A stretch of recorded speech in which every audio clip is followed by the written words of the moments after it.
Okay, hai. Jadi dalam video yang seterusnya ni, kita akan membuat perbincangan untuk latihan. Jadi kita akan bincang go through one by one latihan dan kenapa tu jawapannya. Okay, so kita pergi kepada soalan yang pertama.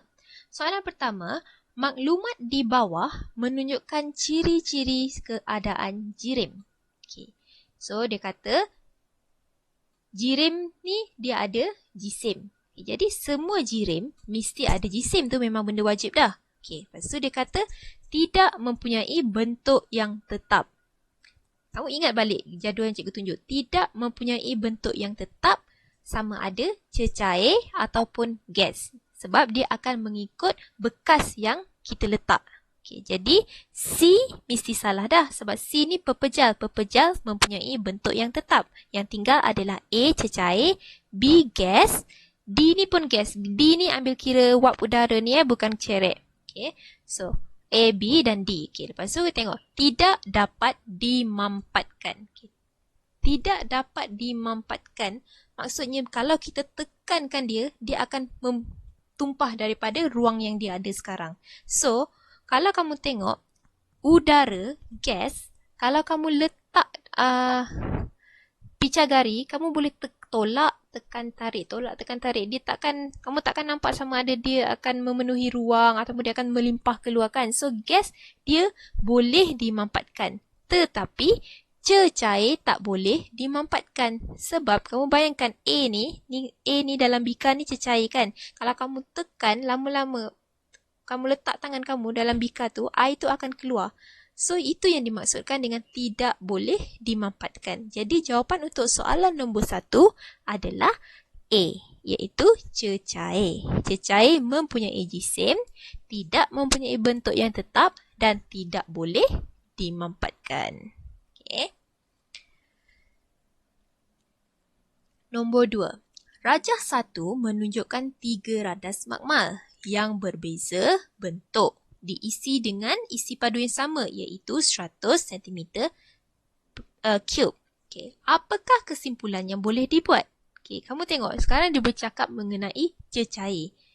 Dia ada isi padu yang sama tetapi dia letak dalam bekas yang berbeza bentuk. Jadi apa yang dia nak sampaikan di sini ialah air mempunyai bentuk yang tidak tetap sebab dia mengambil bentuk ruang yang diisinya. Jadi jawapannya adalah A.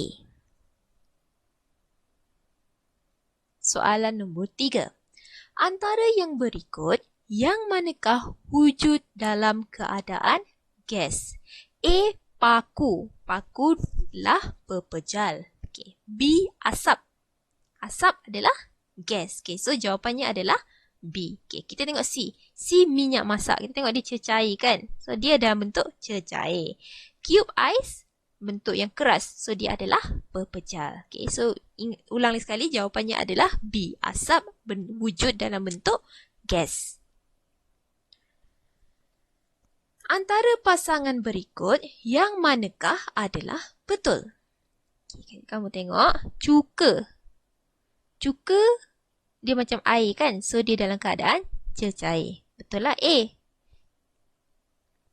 So, jawapannya adalah A lah. Sebab A dah betul kan. Okay. Tapi kita tengok kenapa B salah. Ais. Dia kata ais adalah gas. Salah. Ais adalah pepejal. Okay. Minyak masak. Minyak masak kan macam air. So, dia adalah cecair. Bukan pepejal. Sebab tu C salah. Oksigen adalah gas. Bukannya cecair. So, jawapannya adalah A. Nombor 5. Antara sifat berikut, yang manakah sifat sepunya? Sepunya bermaksud sifat yang sama bagi pepejal dengan cecair. Okay. Apa yang sama? Dapat dimampatkan. Dua-dua tak boleh dimampatkan. So, A salah. Dapat mengalir. Pepejal tak boleh mengalir. Cecair boleh mengalir. B salah. Sebab dia nak yang sepunya, yang sama. Maksudnya dua-dua ada ciri itu. Okay? Mempunyai bentuk yang tetap. Pepejal mempunyai bentuk tetap, tetapi cecair tidak mempunyai bentuk yang tetap. Okay? Mempunyai isi padu yang tetap. Okay, jadi jawapannya adalah D. Sebab pepejal kalau dia adalah 10 cm3, dia tetap akan jadi 10 cm3. Macam cecair juga. Kalau kamu macam gambar tadi kan, kamu tuang dalam bentuk macam ni, kon ni pun 100 cm. Tuang dalam bika tetap 100 cm. Maksudnya isi padu dia tetap. Jadi ciri yang sepunya untuk pepejal dengan cecair adalah mempunyai isi padu yang tetap. Soalan nombor 6. Raja 2 menunjukkan pakaian basah yang dijemur di bawah cahaya matahari. Selepas beberapa jam, didapati kain itu kering. Apakah proses dalam aktiviti di atas? Kalau kamu tengok video yang cikgu terangkan tadi, kamu akan tahu ni adalah proses pertukaran daripada air dalam baju, iaitu cecair, kepada gas. Proses apa yang menukarkan cecair kepada gas? Proses penyejatan. Okay. Kondensasi ni adalah proses menukarkan gas kepada cecair. Pendidihan menukarkan cecair kepada gas. Tetapi dalam kes sidai baju ni kita panggil proses penyejatan. Pendidihan ni dia memerlukan haba yang sangat tinggi supaya air itu mendidih. Penyejatan tak perlukan haba yang tinggi. Dalam apa-apa suhu pun boleh berlaku proses penyejatan. Pastikan suhunya adalah lebih tinggi daripada 0 darjah Celsius. D adalah pembekuan. Pembekuan adalah macam kamu buat ais lah. Dia menukarkan air kepada pepejal. Okay, so jawapan untuk nombor 6 adalah penyejatan. Nombor 7. Rajah 3 menunjukkan titisan air yang terbentuk di luar gelas. Apabila gelas yang berisi ais dibiarkan beberapa ketika, antara berikut yang manakah menunjukkan perubahan keadaan bahan dan yang berlaku? Okey, ingat, bila ada air di sekeliling gelas, itu adalah proses kondensasi. Proses kondensasi adalah pertukaran gas kepada cecair. Jadi jawapannya adalah D. Nombor 8. Rajah 4 menunjukkan proses P dan proses Q. Okey. Antara berikut yang manakah menunjukkan perubahan keadaan bahan yang berlaku? Okey, P. Okey. P ni tengok dia ada haba, dia ada api, haba yang sangat tinggi. Daripada air tu dia bertukar menjadi wap. Itu adalah proses pendidihan. Jadi pendidihan P menukarkan cecair kepada gas. So jawapan antara A ataupun C. Lepas tu kamu tengok pula Q. Ais yang dibiarkan cair pada suhu bilik. Ini adalah peleburan. Peleburan daripada pepejal ditukarkan kepada cecair. So jawapannya adalah C.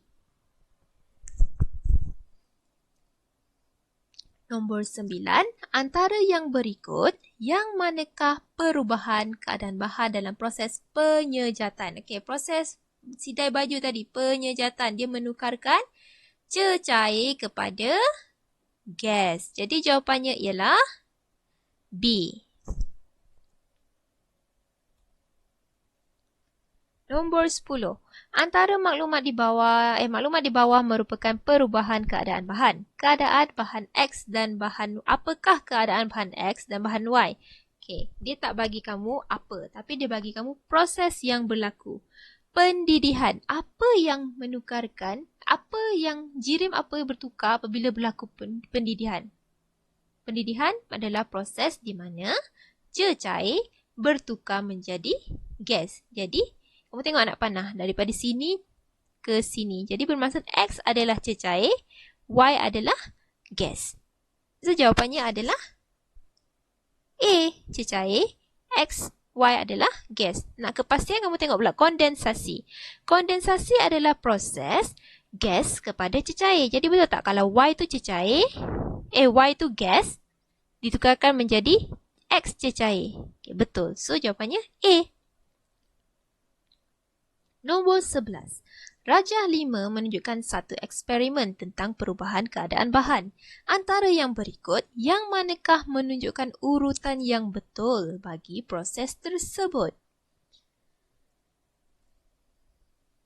Okay, so dia kata mula-mula ais dibiarkan cair. Bila ais dibiarkan cair, dia menukarkan pepejal kepada cecair. Ini adalah proses peleburan. So, di antara C ataupun D. Okay. Lepas tu, daripada air dipanaskan. Bila dia tambah suhu yang panas, kita letak haba. So, ni adalah proses pendidihan. Pendidihan menukarkan cecair kepada wap air. So, mana pendidihan? Okay. C, pendidihan. Lepas tu, daripada wap air, dia bertukar menjadi titisan air. Ini adalah proses kondensasi. Jadi, jawapannya adalah C. Nombor 12. Rajah 6 menunjukkan 3 situasi. Antara yang berikut, yang manakah melibatkan pertukaran gas kepada cecair? Gas kepada cecair. Ini adalah proses, ulang lagi sekali, proses kondensasi. Jadi mana satu gambar kondensasi? Jawapannya adalah Q. Iaitu, tengok, daripada wap yang panas, wap bertukar menjadi titisan air. Itu adalah kondensasi. P ni adalah proses penyejatan sebab dia tunjukkan ada air, lepas tu ada matahari. So, lama-lama air ni akan tersejat naik menjadi gas. Dan R ni adalah proses peleburan sebab aiskrim tu semakin mencair. Jadi, jawapannya adalah BQ sahaja. Nombor 13. Rajah 7 menunjukkan proses pembentukan awan dan hujan. Antara yang berikut, yang manakah menunjukkan kitaran air semula jadi yang betul? Okay, jadi jawapannya adalah dia akan bermula dengan proses penyejatan. Naik atas, jadi awan. Okay, so dia akan TS. Lepas tu, dia akan menjadi dah jadi awan dah semakin berat, so akan berlaku proses kondensasi. Dia akan turun semula menjadi titisan air hujan. So, dia adalah T, S, R dan U. Jawapannya adalah C. Dia akan bertukar saja daripada penyejatan, naik menjadi awan, menjadi kondensasi, turunlah ke muka bumi menjadi air hujan. Nombor 14. Rajah 8 menunjukkan kitaran air semula jadi. Apakah proses diwakili oleh X dan Y? Proses X dekat sini, daripada cecair bertukar menjadi wap air. Ini adalah proses penyejatan. Okay. Bila kitaran air, dia memang ada dua je. Penyejatan ataupun kondensasi. Tak akan berlaku peleburan ke pendidihan. Jadi kalau nampak jawapan tu, automatik jawapan tu out. Salah. Okay. So jawapannya, okay, X dia naik atas, dia adalah proses penyejatan. So antara A ataupun C. Okay, lepas tu kamu tengok Y. Daripada wap bertukar menjadi titisan air. Titisan air, so dia adalah proses kondensasi. Jadi jawapannya adalah A. Nombor 15. Antara aktiviti berikut yang manakah yang menyebabkan kualiti air merosot? Maksudnya, apa aktiviti yang menyebabkan kualiti air dekat muka bumi kita ni semakin tercemar? Apa aktivitinya? D, iaitu membuang sampah merata-rata. Dibuang ke dalam sungai, rosaklah berlakulah pencemaran air. So, bila berlaku pencemaran air, hidupan akuatik pun akan musnah, kita pun akan minum air tidak bersih dan berlaku macam-macam jenis penyakit. Soalan nombor 16, antara yang berikut, yang manakah perlu dilakukan bagi mengekalkan kebersihan sumber air? Okay, senang je lah. Kita kena merawat air kumbahan sebelum mengalirkannya ke sungai atau tasik. Kita tak boleh terus biarkan air kumbahan masuk tanpa dirawat sebab dia akan menyebabkan pencemaran air. Buang sampah confirm berlaku pencemaran. Membina kilang-kilang berdekatan sungai lagilah tercemar. Menggunakan baja dan racun perosak secara meluas, sebab baja tu dia akan termasuk ke dalam tanah. Dalam tanah ada mata air. So mata air ni akan secara tidak langsung dia akan mencemarkan sumber air di muka bumi kita. Sebab tu jawapannya adalah D. Nombor 17, maklumat di bawah menunjukkan beberapa langkah yang dijalankan oleh pihak berkuasa. Apakah tujuan langkah-langkah tersebut? Dia rawat bahan buangan, kawal penerbangan pokok, kitar semula bahan buangan. Jadi tujuannya adalah untuk menjamin kebersihan sumber air. Jawapannya adalah B. Jadi itu sahaja perbincangan untuk latihan kamu. Okay. Kalau ada sebarang soalan, boleh WhatsApp dan tanya. Okay, terima kasih.